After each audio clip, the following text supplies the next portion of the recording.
अस्सलाम वालेकुम, मैं हूं मोहम्मद तलाल इजाज और आप देख रहे हैं मेरा यूट्यूब चैनल जागता पाकिस्तान विद तलाल इजाज। नाजरीन, आज जो शख्सियत हमारे साथ मौजूद है उनके बारे में मैं ये कहना चाहूँगा कि उन्होंने आज जो काम किया है वो अपनी ख़ानदान के रस्म व रवाज के ख़िलाफ़ जाके वो काम किया है।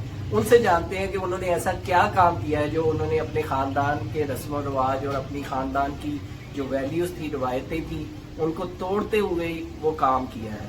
जी तनवीर ज़हूर भट्टी साहब, कुछ आप अपने बारे में बताएं कि आपने कौन सा ऐसा काम किया है जो आपके ख़ानदान में आज तक किसी ने नहीं किया और आपने वो अनोखा काम किया है हमारे व्यूअर्स को। अस्सलाम वालेकुम तलाल भाई, सबसे पहले आपका बहुत बहुत शुक्रिया मुझे टाइम देने का और मेरे पास आके इस वीडियो को बनाने का। बेहद मशहूर हूँ आपका। हम दोनों एक दूसरे को काफ़ी अरसे से जानते हैं, मेरे दोस्त हैं ये। तकरीबन 2007 या 2009 से एक दूसरे के दोस्त हैं। तो आज ये माशाल्लाह टाइम निकाल के मेरे पास आए हैं अपने बिजी स्केड्यूल में से, ताकि ये मुझसे जान सकें कि ऐसा कौन सा काम है जो मैंने किया है जो पहले किसी ने हमारे ख़ानदान में नहीं किया। आप परेशान ना हो, ऐसा कोई काम नहीं है किसी को मैं बता ना सकूँ। काम सिर्फ ये कि मैं अपने ख़ानदान का पहला लड़का आप कह लें या बंदा जो भी कह लें जिसने कारोबार शुरू किया। मैं नौकरी करता था, तलाल भाई को पता है, तो मैंने वो छोड़ के अपना एक छोटा सा सेटअप खोला है। मार्ट आप कह लें, मिनी मार्ट पे मैंने ओपन किया है आर्किटेक्ट सोसाइटी का। तनवीर ज़हूर भट्टी साहब, आपने MBA HR किया, आपने बहुत अरसा जॉब्स की। आखिर जॉब में ऐसा क्या है जो कारोबार में, जॉब में ऐसा क्या नहीं है जो कारोबार में? तलाल भाई, नौकरी में ये है, मेरे अब्बू कहा करते थे कि बेटा आप नौकरी करेंगे तो सोच लो कि आप नौकर हैं, आप गुलाम हैं। जितनी बड़ी आपकी तनख्वाह होगी उतने बड़े आप नौकर हो। तो खैर मैंने भी काफ़ी अर्सा नौकरी की है और पाकिस्तान जब मैं आया तो मैंने नौकरी से ही स्टार्ट किया, लेकिन मैं अब आगे थक चुका था नौकरी कर करके। तो पाकिस्तान आने से पहले आप कहाँ पे थे? कि पाकिस्तान आने से पहले मैं मैंने अपना इंटर किया था वो सऊदी अरब से किया था। मैं वहीं पर रहता था अपने वालिदैन के साथ। उसके बाद फिर मैं UK चला गया था। वहाँ फिर मैंने गया तो मैं स्टडी वीज़े पे था, लेकिन मुझे वहाँ पे अपेंडिक्स हो गया था और बहुत ज़्यादा काफ़ी सीरियस, जिसकी वजह से मैं स्टडी कैरी ऑन नहीं कर सका। और फिर मैं वापस पाकिस्तान आ गया 2004। तो आपने अपनी पहली जॉब कब शुरू की और कैसे स्टार्ट किया? पहली जॉब जी मैंने अपनी शुरू की थी 2004 में, एक कंसल्टेंसी फर्म थी, वहाँ से मैंने स्टार्ट की और मैंने वहाँ पे 7 नौकरी की। फिर मैं हॉलीडे इन में चला गया, वहाँ मैंने नौकरी की। उसके बाद फिर मैं एक और निजी कंपनी में 11 साल तक सर्विसेज देता रहा हूँ। उसके बाद फिर मैंने जॉब बीच में फिर छोड़ दी और 2 साल मैंने फिर प्राइवेट कोई काम किया और फिर 2018 में मैंने एक और कंपनी ज्वाइन की और 2021 में मैंने दोबारा रिजाइन दिया और फिर मैंने सोचा कि अब मैं अपना ही काम करूँ। 11 साल आपने किस कंपनी में काम किया और वो किस नौइयत का काम था? वो टेलीकॉम कंपनी थी, मैंने वहाँ पे 11 साल अपनी सर्विसेज सर अंजाम दी। तो आप अपनी मुलाजमत से, अपनी जो नौकरी थी, जॉब से खुश नहीं थे? क्या था उसमें, किस किस्म के आपने प्रॉब्लम्स फेस की, क्या परेशानियां अपने आपको मिली देखने में और किस तरह का कल्चर था कॉर्पोरेट, वो थोड़ा सा हमारे व्यूअर्स को बताएं कि जॉब करने वाले इंसान को किस तरह की मुश्किलात का सामना होता है और वहाँ पे हुकूमती लेवल पे कितनी सपोर्ट मिलती है, कितने जो एम्प्लॉयज़ के राइट्स हैं उनको प्रोटेक्ट किया जाता है। कुछ हमारे व्यूअर्स को बताएं कि जॉब और बिजनेस में क्या फ़र्क है और क्या चीज़ थी जिसने आपको इनकरेज किया बिजनेस करने के लिए? बड़ा अच्छा क्वेश्चन है आपका ये जी। मैं जब नौकरी ज्वाइन की थी तो जहाँ जहाँ मैंने नौकरी की मैंने वहाँ नौकरी बगैर रेफरेंस की है। और पाकिस्तान में बगैर रेफरेंस की नौकरी करने का मतलब ये है कि आप जहाँ शुरू करेंगे वहीं पर ख़त्म होंगे। आपको कोई ग्रोथ वगैरह किसी किस्म की और कोई क्या कहते हैं, हाँ सैलरी बढ़ती जाती है, वो मजबूरी होती है कंपनी की, अगर राइट्स होते हैं वो आपको बढ़ानी पड़ती है। बहरहाल ये कि जहाँ जहाँ मैंने नौकरी की है वो बगैर रेफरेंस के की है और मैं मुतमिन नहीं रहा किसी भी तरह से। यहाँ पे कोई आपके राइट्स नहीं है एम्प्लॉय के, जिसका जो दिल करता है वो करता है, जिसका रेफरेंस लगा हुआ है बस वही आगे जाता है और बाकी जिसका रेफरेंस नहीं है वो वहीं पे रह जाता है या फिर छोड़ जाता है। تو آپ نے کیا کوئی لائکنگ ڈس لائکنگ کا کوئی ایلیمنٹ دیکھا جی، اس بالکل دیکھا، جی، اس بالکل پورے دیکھا۔ ٹرینور میں کہ کوئی بالکل، لائکنگ اور ڈس لائکنگ کی بیس پہ لوگوں کی ترقیاں ہوتی ہیں، پروموشنز ہوتی ہیں، جس نے آپ کو ڈس ہارٹ کیا جاب سے؟ جی بالکل ایسا ہی ہے، میرے اپنے ٹینیور میں رہتے ہوئے کافی لوگ جو میرے بعد میں آئے ہیں وہ آگے نکلے ہیں، وہ کیا گڈ بکس میں تھے، اور میرے بعد میں جنہوں نے جوائن کیا وہ بھی آگے نکل گئے، وہ ان کا ریفرنس تھا، وہ انہوں نے لڑایا اور وہ بڑی سیٹوں میں چلے گئے۔ تو یہ جو سفارشی کلچر ہے، یہ جو پرچی کلچر ہے، یہ لائکنگ ڈس لائکنگ کا کلچر ہے، تو اس میں گورنمنٹ آپ کے خیال میں کوئی رول پلے کر سکتی ہے اس کے خاتمے کے لیے؟ کوئی میرا تو خیال کوئی نہیں ہے اس میں کوئی رول پلے کر سکتی ہے، مجھے جہاں تک مجھے لگتا ہے، کیونکہ آپ کو پتہ ہے پرائیویٹ فارمز میں تو آپ نے جس طرح فرمایا پرچی ہی چلتی ہے اور ریفرنس چلتا ہے، تو اس میں گورنمنٹ جو ہے وہ اتنا انوالو نہ میرا خیال ہے ہونا چاہتی ہے نہ ہوگی، جہاں تک میرا آئیڈیا ہے۔ اچھا، اس سارے سینیریو میں جو آپ اب بزنس کر رہے ہیں، یہ ہمارے ویورز کو بتائیں کہ یہ کس چیز کا بزنس ہے اور آپ نے کیسے شروع کیا، اور اس میں آپ کیا کر رہے ہیں، تھوڑا سا یہ بتائیں ہمارے جی ویورز طلال کو۔ بھائی، میں نے ہمت کر کے یہ بزنس شروع کیا ہے، بڑا ڈر کے آپ کہہ لیں، کیونکہ میں پہلے کبھی بزنس فیلڈ میں تھا نہیں، اور نہ ہی میرا کوئی کیا کہتے ہیں کزن خاندان میں کوئی بزنس کرتا ہے، سارے جاب کرتے ہیں، تو میں نے کسی سے مشورہ لیے بغیر یہ اسٹیپ لیا، کہ مجھے پتا تھا مشورہ لوں گا تو 100 لوگ ہوں گے تو 100 باتیں نکلیں گی، مجھے کچھ سمجھ نہیں آئے گا کیا کرنا، تو جو مجھے سمجھ آیا میں نے الحمدللہ وہ شروع کیا، 6 ماہ ہو گئے میرے اس بزنس کو، اور یہ میں نے ایک ٹوبیکو شاپ کھولی ہے چھوٹی سی، اور ساتھ منی مارٹ ہے، جو روزمرہ کے آپ کے آئٹمز ہوتے ہیں نا، وہ میں نے روزمرہ کی آپ کی جو اشیاء ہوتی ہیں استعمال کی، وہ اس کے ساتھ میں نے یہ کام شروع کیا ہے۔ آپ جیسے پیچھے اسکرین پہ دیکھ سکتے ہوں گے کہ جو سامان پڑا ہوا ہے اس سے ریلیٹڈ ہے میرے پاس، دودھ، پتی، چائے، بسکٹ، سرف، آٹا تو خیر میں نے رکھا نہیں ہے، چینی اور بریڈ، انڈے وغیرہ، یہ جو روزمرہ کی جو اشیاء ہوتی ہیں خرد و نوش کی، اس سے میں نے کام کرنا شروع کیا۔ تو آپ کی کون سی آئٹمس ہیں جو زیادہ سیل ہوتی میری ہیں؟ سر جی زیادہ تر آئٹم طلال پہ یہ سگریٹس، بسکٹس، لیز اور بوٹلس، اور یہ ڈٹرجنٹس جو ہیں، یہ اس کی جو سیل ہے وہ بہت زیادہ ہے فی الوقت ابھی تک ایریے کے مطابق۔ تو اب آپ کو اگر کوئی دوبارہ پھر سے جاب آفر کرے تو دوبارہ جاب کرنا چاہیں گے آپ؟ نہیں طلال بھائی، بہت مشکل ہوگا، اب میں اس فیز سے نکل چکا ہوں، میرے لیے اب واپس جاب کی طرف جانا آپ سمجھے ناممکن تو نہیں ہے، لیکن مشکل بہت ہے۔ تو ایم بی ایچ آر تو لوگ اسی لیے کرتے ہیں کہ کسی بھی بڑی کمپنی میں وہ ایچ آر میں جا کے اپنی خدمات سر انجام دیں گے، اپنی سروسز دیں گے، تو آپ نے ایم بی ایچ آر کیا، پھر اس کے بعد آپ کوئی اس سے ریلیونٹ کوئی جاب نہیں ملی ایم بی ایچ آر سے ریلیونٹ؟ طلال بھائی، میں نے جس طرح پہلے آپ کو عرض کیا، ریفرنس جہاں بھی جائیں وہ ریفرنس مانگتے ہیں یا پھر ایکسپیرینس مانگتے ہیں، میرا ایکسپیرینس سارا ٹیلی کام کا تھا، ایم بی ایچ آر تو میں نے کر لیا، مجھے شوق تھا ایچ آر میں جانے کا، لیکن مجھے نوکری ملی نہیں کیونکہ میرے پاس ایکسپیرینس نہیں تھا اور ریفرنس بھی نہیں تھا۔ تو یہ جو یونیورسٹیز اتنے لاکھوں روپیہ بٹورتی ہے ایچ آر ایم بی اے کرانے میں، تو کوئی ان کا کوئی اس طرح کا میکانزم نہیں ہے کہ اپنے اسٹوڈنٹس کو کوئی اس طرح کی فارمز وغیرہ میں ایکسپیرینس بھی دلوا دیں تاکہ ان کو کوئی پرابلم نہ ہو آگے چل کے ایم بی اے جاب کے لیے؟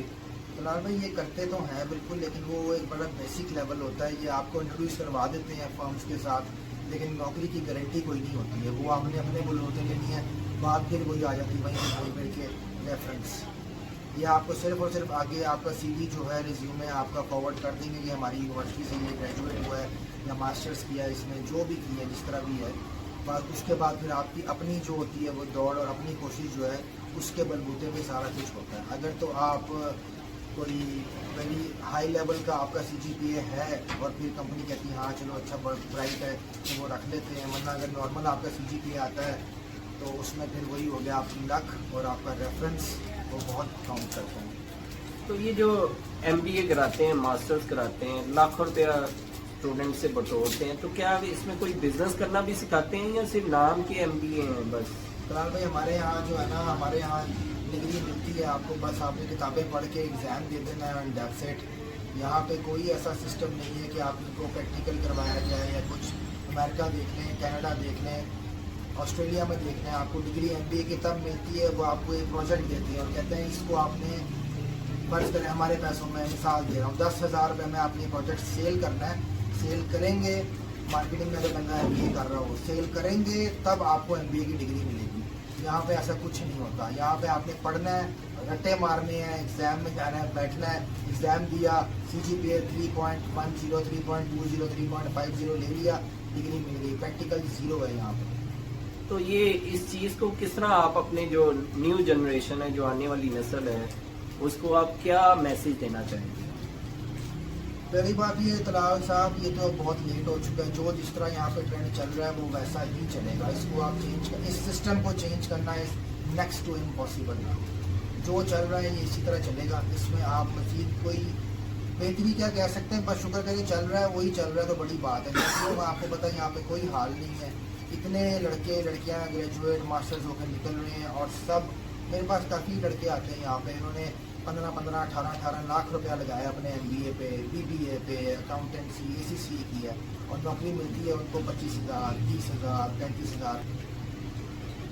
तनवीर साहब, आप यूके में भी रहे हैं, आप सऊदी अरब में भी रहे हैं, क्या उनकी हुकूमतें भी अपने जो नौजवान हैं, जो उनकी यंग जनरेशन है, उनकी कोई काउंसलिंग नहीं करती, कोई उनको अपने पाँव पे खड़ा करने के लिए कोई इस तरह के इकदाम नहीं किए जाते, या उनको उनके हाल पे छोड़ दिया जाता है? इसी तरह वो जाती हैं ऐसी यूनिवर्सिटीज़ में जहाँ पे डिग्रियों के नाम पे पैसे कमाए जा रहे हैं, और जो एजुकेशन है वो बिजनेस बना हुआ है, और एजुकेशन को बिजनेस के पर्पस पे वो करते हुए सिर्फ पैसा कमाने का जरिया उन्होंने बनाया हुआ है एजुकेशन को, या वहाँ पे कोई डिफरेंट वो है कल्चर? नहीं दलाल भाई, ये बड़ा अच्छा क्वेश्चन है आपका. वहाँ पे all together very different master in other countries. वहाँ पे ऐसा कुछ भी नहीं होता. वहाँ पे काफ़ी अच्छे किस्म के इक़दाम किए जाते हैं स्टूडेंट्स के लिए. उनको बुलाया जाता है, उनको कहा जाता है आएँ पढ़ें, फ्री में पढ़ें, चार्जेस भी नहीं लेंगे. सऊदी गवर्नमेंट अपने जो सऊदी नई नस्ल है उनको बगैर किसी चार्जेस के दाखिले देती है स्कूल्स में, यूनिवर्सिटीज़ में, कॉलेजेस में. आप आएँ और पढ़ें. इसी तरह यूके में भी, वहाँ पर भी अपने जो ब्रिटिश सिटीजन होते हैं उनको हर किस्म की मराहत हासिल है. वहाँ पे पढ़ाई को बिजनेस की तरह नहीं किया जाता. वहाँ बहुत बहुत डिफरेंस है. इस हमारे यहाँ तो ये एक बिजनेस बन चुका है. यहाँ पे बंदा जी रहा हो, मर रहा हो, कुछ भी हो रहा हो, उनको सिर्फ और सिर्फ फीस से मतलब है. सारी दुनिया में जब कोविड हुआ था, हर एक को यही दुआ कर रही थी सारी, हालांकि वो लोग मुसलमान नहीं हैं. बाहर की जो कंट्रीज हैं, यूरोप साइड की बात कर रहा हूँ, कि अल्लाह सबको अपने हिफ्ज़ व अमान में रखे. और मुझे यहाँ पे मैसेजेस आते हैं कि जी फीस ड्यू है. ये यहाँ पे हालात हैं इस मुल्क की. यहाँ की गवर्नमेंट ने कुछ भी नहीं किया पढ़ाई को फ़रोग़ देने के लिए. कोई किसी किस्म का, जहाँ तक मैंने देखा, मैंने तो यही देखा हमेशा यहाँ पे तो बस प्राइवेट कॉलेज खुले हुए हैं, प्राइवेट यूनिवर्सिटीज़ खुल रही हैं, हैवी किस्म की यहाँ पे फीसिस जा रही हैं, एंड फिर बस वही लोग भर रहे हैं. और स्टेटस सिंबल बन गया जी, मैं UCP में पढ़ता हूँ, मैं UOL में पढ़ता हूँ, मैं लम्स में पढ़ता हूँ, तो मैं उधर बस जो भी यूनिवर्सिटीज़ आपको पता है, बस उनका ये हाल है कि बस पैसे बटोरें, फीस आए. मैंने तो पहले भी जिस तरह अर्ज किया, कोई प्रैक्टिकल यहाँ पर कुछ नहीं होता. यहाँ पे बस आपने, मेरा कहने का मकसद ये है कि जब आप फारिगुल तहसील हो जाते हैं, डिग्री ले लेते हैं, उसके बाद जब आप मार्केट में जाते हैं, वहाँ पे कोई गवर्नमेंट किरदार अदा करती है उनको कोई करना चाहिए उनको सपोर्ट करना चाहिए. लेकिन इस तरफ गवर्नमेंट का कोई ध्यान नहीं है. नहीं, मैं पाकिस्तानी गवर्नमेंट की बात नहीं कर रहा, मैं यूके और सऊदीया की गवर्नमेंट की बिल्कुल बात कर रहा हूँ कि वो सपोर्ट करते हैं. जी बिल्कुल सपोर्ट करते हैं. वहाँ से आप डिग्री लेते हैं तो आपको यूनिवर्सिटीज़ जो है खुद आपका रिज्यूमे 5 से 6 क्या कहते हैं एम्प्लॉयर्स के पास भेजती हैं, फिर उसका फॉलोअप लेती हैं. उसके बाद अगर रिजेक्शन आती है तो पूछते हैं कि इस बात पर रिजेक्शन हुई है, हमारा कैंडिडेट है, इतना ब्राइट स्टूडेंट है, इसको क्यों नहीं नौकरी मिली है. वो बाकायदा फॉलोअप लेके हर चीज़ का, और आपको एंड तक लेके साथ चलते हैं. ये नहीं कि सिर्फ आपसे फीस ली, डिग्री दी, अल्लाह खैर सलाह जाए भाई, जहाँ मर्जी नौकरी ढूंढें, जो आपका दिल चाह रहा करें. ऐसा कुछ भी नहीं है. हमारा मुल्क उन मुल्कों से 100 नहीं बल्कि 200 साल पीछे. वो जो जब नौकरी हो जाती है तो उसके बाद क्या हुकूमत जो है वो अपने एम्प्लॉयज़ के राइट्स को प्रोटेक्ट करती है? क्योंकि पाकिस्तान में तो देखा गया कि सेट कल्चर है, कोई राइट्स प्रोटेक्शन मेरा नहीं ख्याल के एम्प्लॉयज़ की है. वैसे तो मल्टी नेशनल कंपनीज के बारे में कहा जाता है कि बड़ी राइट प्रोटेक्शन है, लेकिन वहाँ पे भी कोई ना कोई आके ऊपर सेठ बन के बैठ जाता है, और फिर उसी का सिक्का चलता है. जो देखा गया उसी की मर्जी चलती है. तो बाहर भी क्या ऐसा ही होता है? उन जिन ममालिक में आप रह के, बाहर ऐसा कुछ भी नहीं होता. वहाँ पे एम्प्लॉय के पूरे राइट्स हैं, कोई आपके साथ किसी किस्म की ज़बरदस्ती या ज़्यादती नहीं कर सकता किसी भी मामले में। आप वहाँ पर तो एम्प्लॉय को ये राइट है कि वो तो कंपनी को सू कर देता है, वहाँ पर तो ये हिसाब है। तो वहाँ पर तो बहुत ही हर चीज़ को बड़े तसलसल से और हर चीज़ को बड़े ही क्या कहते हैं आप एक स्ट्रीमलाइन करके चला जाता है। वहाँ पे हर एक के अपने अपने राइट्स हैं, उनको आप किसी भी तौर पे इस तरह किसी के साथ ज़बरदस्ती कतई तौर पे नहीं कर सकते आप। जैसे आप 11 साल रहे लेकिन आपकी प्रमोशन नहीं हो सकी, वहाँ पे भी ऐसा हो सकता है? नहीं, वहाँ पे ऐसा कुछ नहीं होता। वहाँ पे ये होता है कि अगर आप मैं बजाते खुद जब 11 साल मैंने जिस निजी कंपनी में काम किया है मैंने वहाँ पे बहुत कोशिश की थी ऊपर जाने की, लेकिन चूँकि मैं बुक्स में नहीं था और मैं क्या कहते हैं आपको, अब मैं वो वर्ड इस्तेमाल नहीं करना चाहता इस वीडियो में, मगर आप समझ गए होंगे कि मैं क्या कहना चाह रहा हूँ। मैंने ऐसी कोई मेरे से ये काम नहीं होते। मैं अपने टाइम पे आता था, टाइम पे जाता था, पूरी लगन से काम करता था, लेकिन मैं फेवरेट नहीं था तो बस मैं वहीं का वहीं रह गया और मुझसे ये चीज़ बर्दाश्त नहीं हो रही थी। तनवीर ज़हूर भट्टी साहब, आपने बहुत ही जुर्रत वाला और दिलेराना फैसला किया और बहादुरी वाला फैसला किया। इस पे हम आपको अप्रिशिएट करते हैं कि आपने बिल्कुल जो आपकी फैमिली में, हालांकि आपके वालिद साहब डॉक्टर थे और उन्होंने सारी ज़िंदगी सर्विसेज दी, लेकिन आपकी फैमिली में बिज़नेस को अच्छा नहीं समझा जाता था, लेकिन आपने बिज़नेस किया और जो आपकी जो थी फियर था उसको तोड़ते हुए आपने एग्जाम्पल सेट की। तो आप जो है नौजवानों को, आने वाली नस्ल को क्या मैसेज देना चाहेंगे?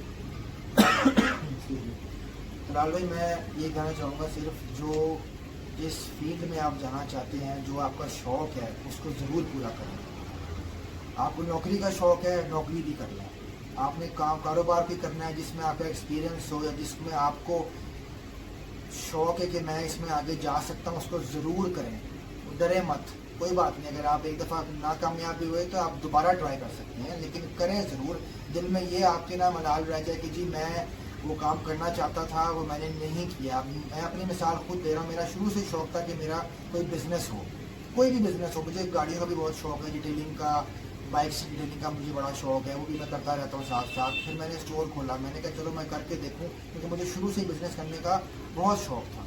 मैंने वो किया, अब मैं कर रहा हूँ। मेरा मैसेज सिर्फ ये है आपके लिए, अपना टाइम, अपने पैसे बर्बाद मत करें इस तरह। माँ बाप के पैसे ना बर्बाद करें। अगर आपका नहीं माइंड है पढ़ने का, या आपको ज़बरदस्ती इसमें डाला गया है तो फ़ौरन बता दें कि मुझसे ये नहीं हो रहा, बजाय कि अपने माँ बाप के पैसे ज़ाया करें और अपना टाइम ज़ाया करें और किसी गलत सोबत का शिकार हो जाएं। अपने शौक़ को इन्हांस करें, किसी भी तरीके का जो भी आपका शौक़ है उसको आप प्रैक्टिकल करें उसका, ताकि आपको पता लगे कि मैं ये कर सकता हूँ या नहीं कर सकता हूँ। क्योंकि बाज़ दफ़ा इंसान के थॉट्स और होते हैं, जब वो प्रैक्टिकल में आता है तो हो सकता है उससे वो चीज़ नहीं होती। लेकिन अगर ना भी हो तो आपने दिल नहीं हारना, आप फिर दोबारा कोशिश करें। हो सकता है इंशाल्लाह आपको कामयाबी ज़रूर मिलेगी, लेकिन कोशिश करते रहें। और उस चीज़ में अपने आप को, जिस चीज़ में आप एक्सपर्ट हैं, सिर्फ उसी चीज़ की तरफ जाएं। हर चीज़ में मत पड़ें, क्योंकि वो एक कहते हैं कहावत है, हर फन मौला। बनने की जो कोशिश करते हैं बाज़ दफ़ा वो कामयाब, बल्कि ज़्यादातर वो कामयाब नहीं हो सकते। वो कहीं ना कहीं जाके उनको नाकामी का जो होता है सामना करना पड़ता है। ये मेरा मैसेज है कि आप कोशिश करें, जो चीज़ आपको पसंद है, जिसमें आप आगे जाना चाहते हैं, उसको ज़रूर एक दफ़ा ट्राई करें। इंशाल्लाह कामयाबी अल्लाह ताला आपको अता करेगा। एक बहुत बड़े ज्ञानी ने कहा था कि आपके पास वो सब कुछ है, जितने भी कामयाब लोग गुजरे हैं जो उनके पास था। आपके पास भी 2 आंखें हैं, एक दिमाग है, 2 बाजू हैं, और अगर आप अपने दिमाग को बेहतरीन अंदाज में चलाते हैं तो आप भी वो सब कर सकते हैं जो वो कर गुजरे हैं। तो आपको सिर्फ कहना ये है कि आप कर सकते हैं। इसके साथ ही मुझको इजाज़त दीजिए। अल्लाह हाफिज।